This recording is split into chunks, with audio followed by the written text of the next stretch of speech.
峰哥，现在我们知道香港发生大火之后，大家都非常痛心，但我们也看到一点，香港人现在完完全全团结起来了。刚刚我们看到，在发物资的现场，有人送水，有人送物资，有人去拿所谓的棉被上去。现在这个画面出来，大家觉得很感动之外，有一个人怕，有一个人缩了。有人看到这个景象，觉得担心受怕，这是谁？习近平。他想说，这个情况可能跟他政治危机息息相关了。对，我们现在看到这个画面哦，不用切走。这个画面跟过去来讲的话，2019年那个时候，我们来看这个地方。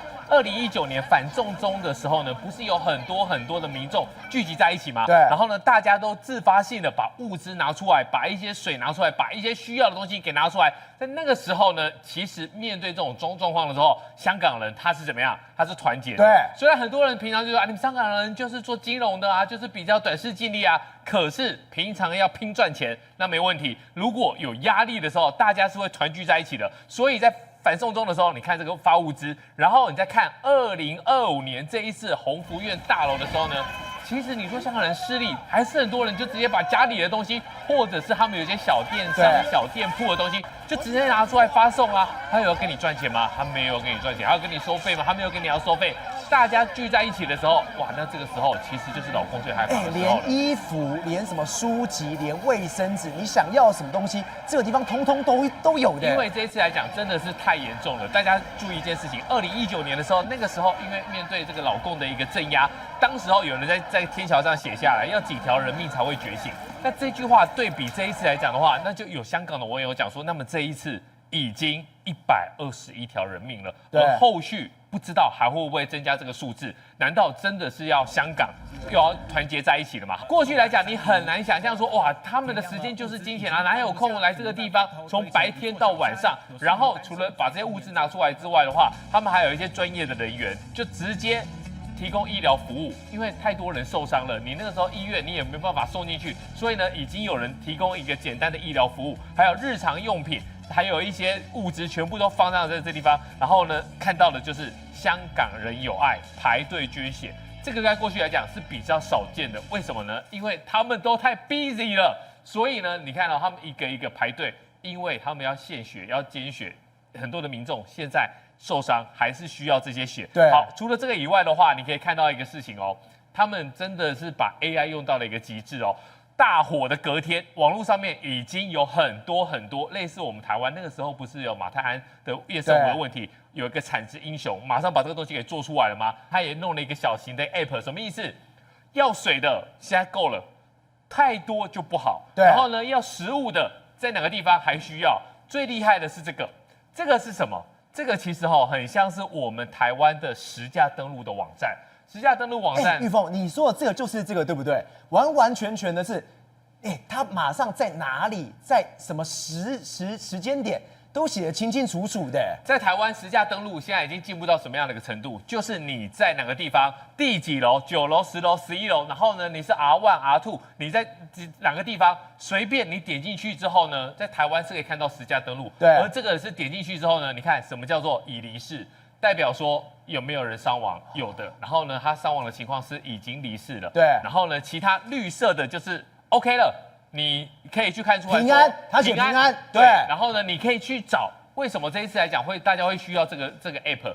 因为记不记得那天有个妈妈，她的家人都在哪里？都在韩国。对。你要赶快打电话叫妈妈赶快跑。可是呢，有其他的人找不到自己的妈妈的时候，哇！人又在国外，那怎么办呢？因为这鸿福苑这边很多都是老人家，所以你可以在这个地方找。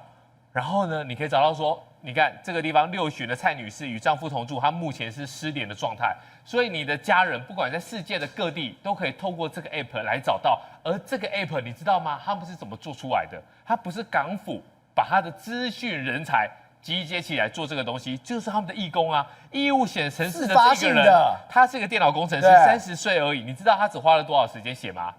大概30分钟，30分钟就可以写完，半个小时。那你半个小时写下去的话，你知道人间有爱，力量无穷。他写完第一版，那当然有很多的一个疏漏跟 bug， 有其他的民众也是工程师看到之后有没有？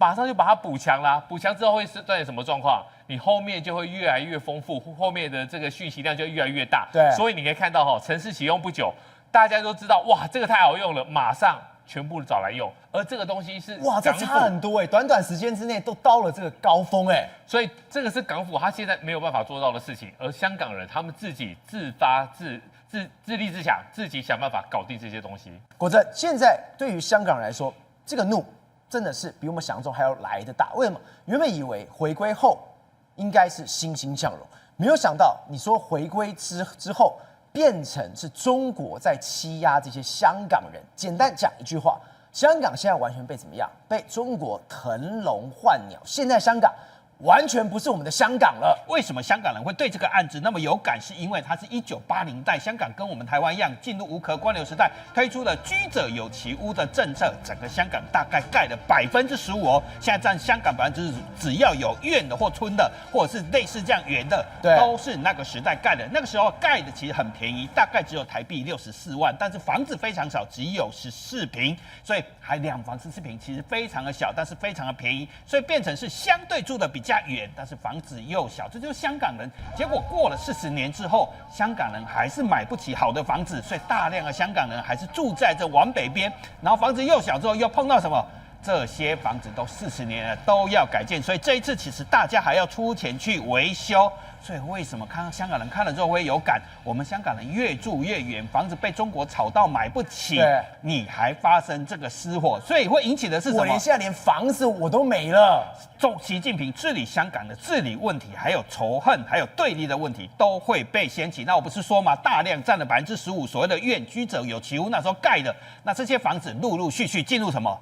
都要整修，所以你都会怕，你知道吗？因为有15%人还住在这样的房子，所以今年以来其实发生了8次类似的案子，今年有8起，已经有8起了，包括观塘、荃湾、屯门、西环、湾仔井、柴湾，数不完，有8起案件哦。1月、4月、5月、7月、9月、10月都是棚价，都你棚价，重蹈覆辙，到现在11月烧出这么严重的大火，可是同时就会让很多住在那个现在这些院，在这些老房子40年老房子的人都会有感，就是你到底是怎么治理香港，你到底是解决我们的问题，所以就会想到说，让香港人更不满。如果你还住不起，还要被烧掉，充满着恐惧跟被剥夺感。到了2012年，那时候就开始在吵一件事情是什么？连香港那时候的特首叫做曾荫权，他自己承认一件事情哦。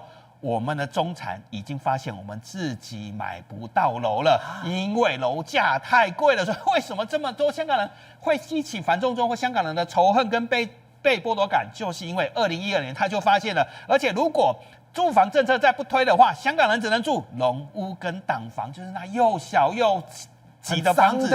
没错。可是这是一方面嘛，住的问题出现大量问题，我们香港人都买不起房子，这是当年喊出来。可是另外一方面，香港的整个就业跟整个金融市场或整个香港真正的财富阶层产生很大的变化。所以也难怪过去香港人都是住在这边的。现在中国人来之后，你把我赶到这些边边去，就赶到边边去之后，你还把我的房子烧了。你把我房子烧之后，你把香港东西完完全全改变。过去有外资是有什么，就不太对哦。尤其是这一句话，他说什么？从世界杯变成踢中国杯，变成你中国的样子了。所以香港以前很多高级精英嘛，特别是在投行工作或政商工作，你看97年是什么？97年世界10大券商都在这里，可是你比10年后哦，那时候摩根士丹利啊、汇丰啊、高盛啊、巴克莱啊、JP Morgan 啊都在香港。你现在10年后换成什么？中国建设银行、海通、中国农业银行、招商、光大、平安。都是中资，可是中资进来之后产生一个变化哦。香港人，我刚才讲了嘛，越住越远。可是中资进来还发生了变化，是真正在香港，其实中环或九龙一些高级的办公室里面穿着西装笔挺的精英变成了中资。你知道为什么吗？因为都变成是中国公司在那边上市，中国公司在辅导他。我找一个讲中文、普通话流利的，我理解中国市场跟需求人。中国人比香港人好用，所以这些公司都大量的用中国。我的工作我被抢了。好，很多主管还是中国派来的嘛，因为中银香港啊或中国经验，所以大量的主管工作也改成香港人。那我再来会大家会问一个问题：那香港人不是英文很好，国际教育很好，法规很好吗？对不起，如果我要请外语流利的，要去做国际市场了，中国海归派的年轻人也很多，也很优秀，他们也跑来跟你讲工作，所以这是迟早的事情。当你生意、政治都被中国控制的时候，中国人都有关系的时候，我当然香港人没有优势啊，我请中国人就好了。所以很明显的，香港的财富阶级发生变化，穷人越住越扁。真正的香港豪宅富豪全变成谁？像中国人的中国人，像大疆科技的创办人汪涛就是典型的，就是典型的。我举他的例子就典型了，人家是杭州人，结果他是在香港科技大学毕业创业之后创办了大疆。他虽然在深圳工作，但是生活还是都在香港，等于香港出入的高级人士或贵族精英。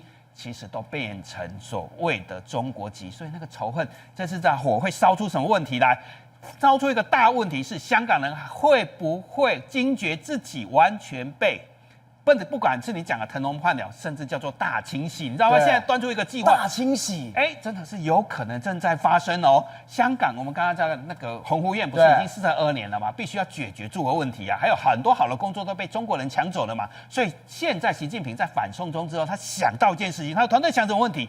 那我不如把中国人香港人往北边搬到哪里去？搬到深圳去。所以他现在在做一个北部都会区的计划哦。你看这里是深圳，这里是北部都会区，它总共要发3整区，这里要盖21万间的房子，是整个香港一半的人，总共可以住250万人，相当于香港1/3人，全部要往北边移。你从这个地图，这样你看不到港岛了。这些人就最后是什么？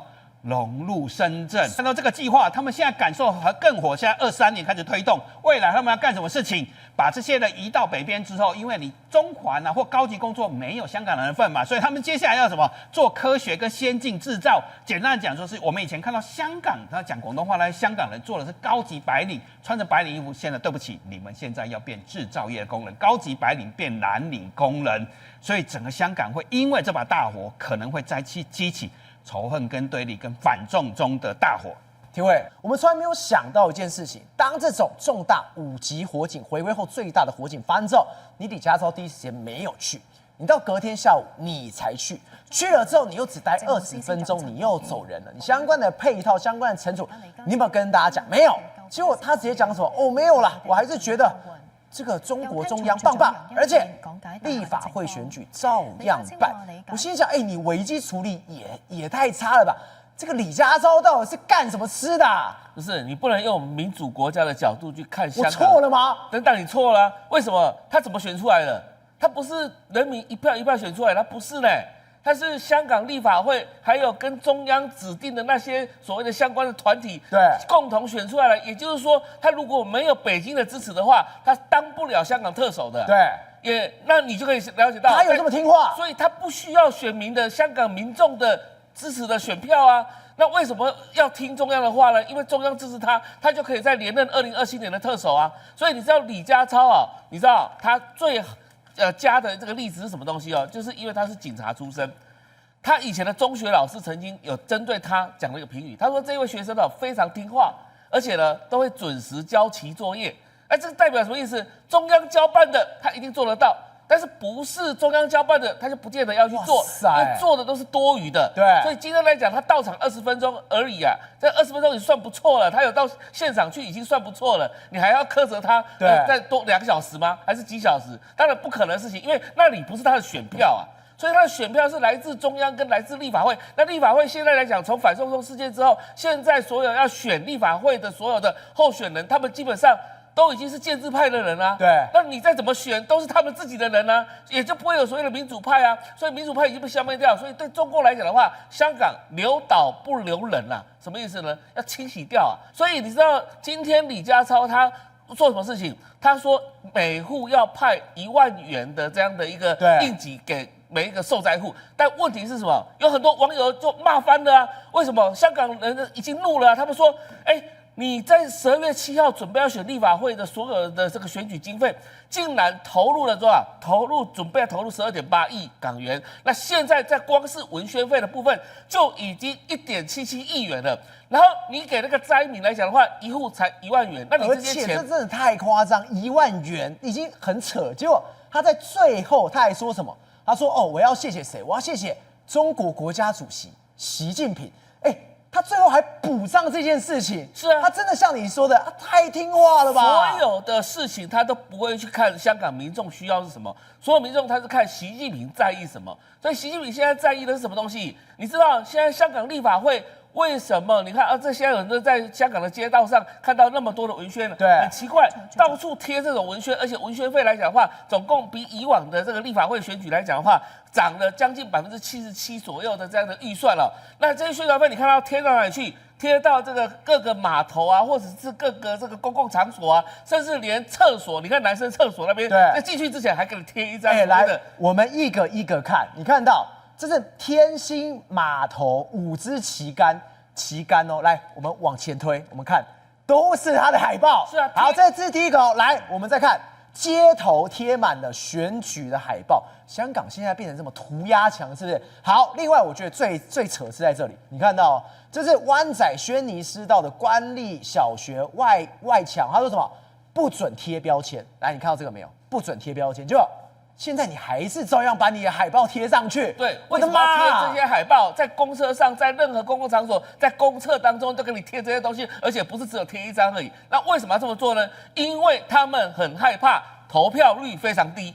但如果投票率非常低的话，你知道为什么吗？因为他没有反对党可以去选的情况下，那没有民主派人士，都是建制派的人选，很多香港人就心里不爽啊。对，我干嘛去投票？所以如果投票率一下来出来的结果，只有2-3成投票怎么办？所以他要把票吹出来啊，代表说他们港府的这个立法会来讲的话，以后要去选特首的，它的正当性才符合那个正当性，才合法嘛。所以今天来讲，他们最害怕的是什么事情？今天如果我已经搞那么多宣传费用，我也搞那么多的这个经费下去了，然后你说这不选就不选，或延后选，对李家超来讲的话，他情何以堪？他根本不想看到这种现象啊！他所以一定会办，12月7号一定要办选举。所以你知道，中共好不容易培养到他这一代，前面那几代，你看到从董建华、曾荫权、梁振英、林郑月娥，这些都是什么？这些都是本来要么就是香港本来的商人，那要么就是香港本来的高阶公务员。那他本身来讲的话，他们本身有一种傲气。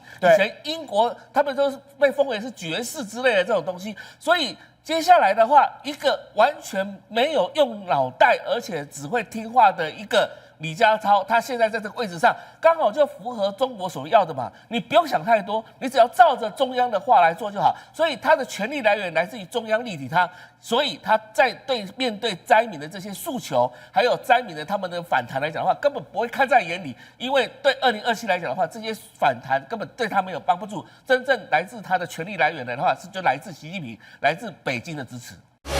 宏观取材，厘清真相，犀利精准，深入剖析，时刻掌握关键新闻时事，不漏接。